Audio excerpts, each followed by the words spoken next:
All right. Good evening, Theorious Conversations. Hey everyone. Welcome back to Theorious Conversations, and welcome to our big season finale in front of a live studio audience. Over the past few months, we've let ourselves wonder at some of the communication studies' most influential theories with TV legends. Honestly, by week 4, I wasn't sure if I was making a vlog series or building a cinematic universe. But in all seriousness, this project has been wild. Each episode pushed me to understand theories better, make them actually interesting, and find ways to make them relevant to you. Because I love you.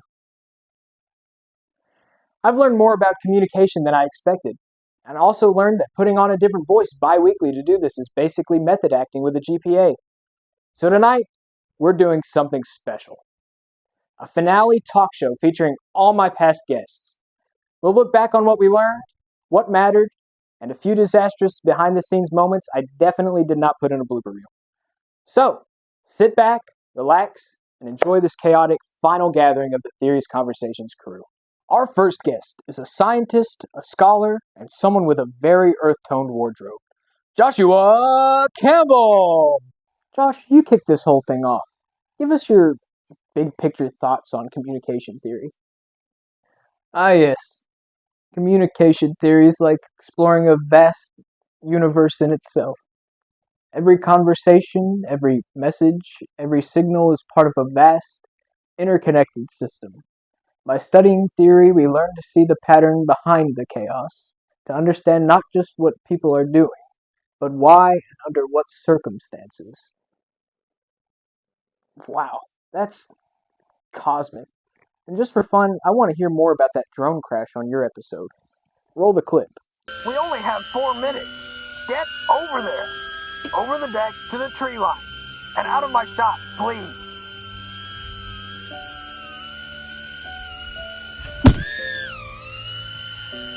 Well, you see, that was an expensive and unplanned complication. We had actually planned to do a whole Zoom all the way up to me, and some of the other hosts were wanting to do things with that. After pulling that thing from the tree, the whole vlog series had to adapt. I really like to think that we pushed through many obstacles on this journey, and I really think we grew from it. As elegant as ever, Josh. Thank you for coming tonight. All right, yes.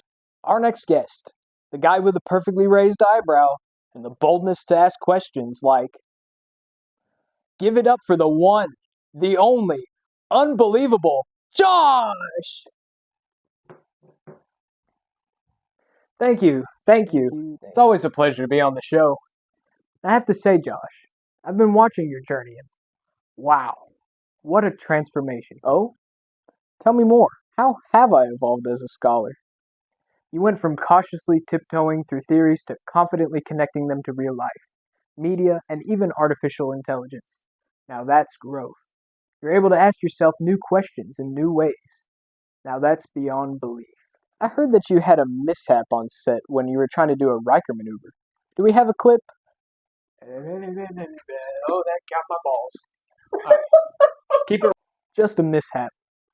I have not yet made it a habit of banging my crotch against inanimate objects, but maybe we could make a theory about that. Thank you for coming, Josh. It's been a treat. Next up, the master of suspense himself. The man who made even a peanut butter sandwich unsettling. Josh! Thank you, Josh. It's good to be here. You know, through this series, I hope the audience learned something essential about communication theory. Oh, and what's that? Many people imagine communication theories as things of frightening television or dusty academic ivory towers. I mean, fair, they can look like that. But here's the twist. They are real. Very real. These theories shape how we understand conflict, how we interpret relationships, how we consume media. They subtly guide our choices without us ever noticing. The scariest stories are the ones rooted in truth, and communication theory, it explains that truth. It reveals what's happening beneath the surface. That's interesting and kind of unsettling. As it should be. Thank you for joining us tonight. Our next guest, who's never participated in a fundraiser in his life, but has tried to sell me at least 3 things that look like they were designed in a garage since he's been here, Josh! Hi, everyone! Josh here, ready to talk about communication studies. Josh, how do you think you'll use what you learn in communication theory in your future career or life? Great question, Josh. Whether I'm selling a product, making a presentation, or just trying to convince someone to go to the restaurant I want, I'm using communication theory. Source credibility, boom, that's how you get people to trust you. Message design, pow, that's how you get people to listen. Persuasion principles, you bet. They work outside the classroom too. It's like having a lifetime supply of real-world skills. I want to take a second because you seem better. Anything you'd like to say about your breakdown on set? Seriously, did one of you change the script so it looks like I'm dependent on social media for my self-worth? Everyone talks about how this show's on its way out.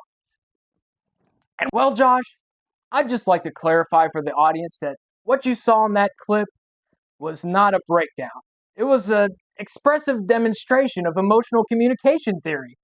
Some people meditate, some people journal, I scream into a camera for educational purposes.